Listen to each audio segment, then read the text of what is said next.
ba isang housemate?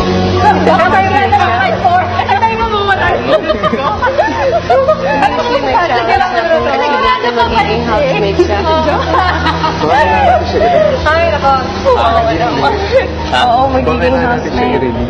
Walang kaalam-alamang housemates sa susunod na panggulat ni Kuya. Nabilang mo to? Ani, no. Last I one. think...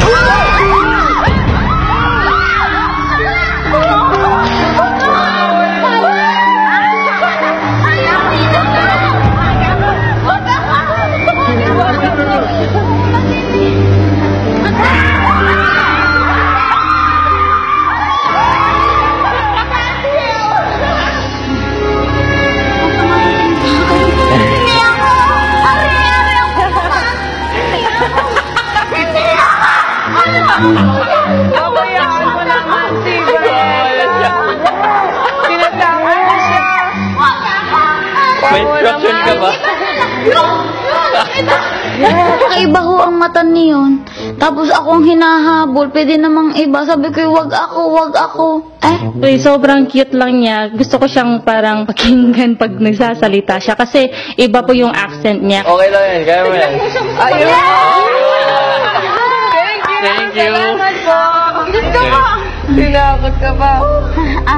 Sige, Kaya mo yan. Housemates, welcome sa Big Brother Cementerio. Isang mami ang kinakailangan niyang tulungan upang matanggal mula sa kanyang pagkakabalot at maging tao muli. Isa-isang bubuksan ng housemates ang mga kandado na nakakabit kay Mommy Tanner gamit ang 6 na susi na nakalagay sa mga kandila at isang susi na walang palatandaan kung saan mahanap. Sa tamang pagkakasunod-sunod dapat buksan ang mga kandado. Hindi rin pwede tanggalin ang susi sa kinalalagyan nito. At dapat din buhat-buhat ng lahat ng housemates ang mommy habang ginagawa ang task. Locate muna natin for sure. Hanapin natin Kung kung nasa nasaan sila. Meron isa. Meron dito dalawa. Ayan, isa yan. 1, Tatlo ito. 2, 3. 3, Dito yung isa, di ba? 4. Kasi kailangan natin ibuhat yung... Cora, di ba may nakita ka? Ano tayo ng stack of least resistance? 5, 6. Ito, 6, 27. Baka meron dyan. Kasi sabi may mga candle. Ako super init.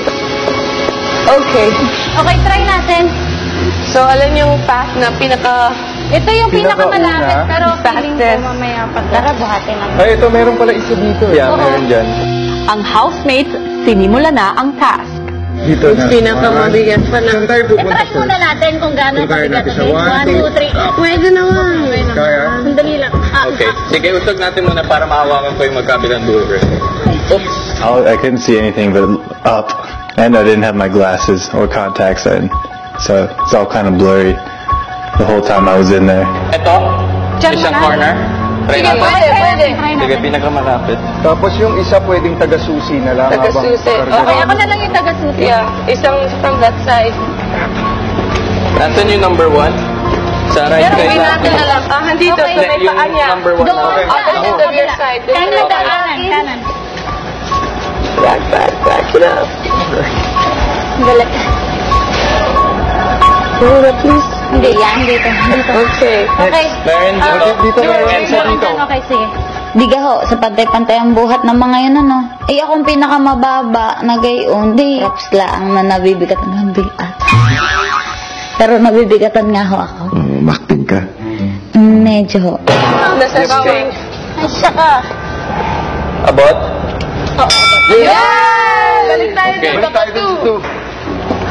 Sa pangkandila. Kawawa naman ang ulo na Saan yung isa? Diretso lang, straight. Okay, let's move. Yes!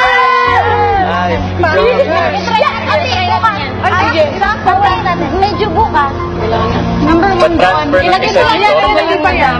Hindi pa. Pag-nipag ni ate. Hindi pa yun. Ate, ito eh. Mami ka nga Pa-transfer ng Okay. Iwan natin yung lock dun Oh, sa susi. para- Okay, sige natin. Balik tayo. Tingin ko si Cora po, Kuya Matalino. Dali lang. Itutulog ko. Tutulog ko. Yeah. Huwag lang sa lupa dapat, di ba? Sige pa. Yeah. There you go. Iba. Okay, abante. Parang sauna po. Ibang klaseng tulo ang pawis namin. Hindi ako sanay na ganun kagrabe ang pawis ko. Pero kinaya ko po para sa challenge. Napa-workout po kami ni Jerome tsaka nung mga babaeng housemates po. Hindi po namin ina-expect na matatagalan po kami sa task na yon. Bigat mo kuya, pagaan ka muna sa gate. Magtagumpay pa kaya ang housemates sa kanilang task? Ano pang ibang task na housemates sa unang gabi nila sa bahay? Abangan yan sa pagbabalik ng Pinoy Big Brother Lucky Season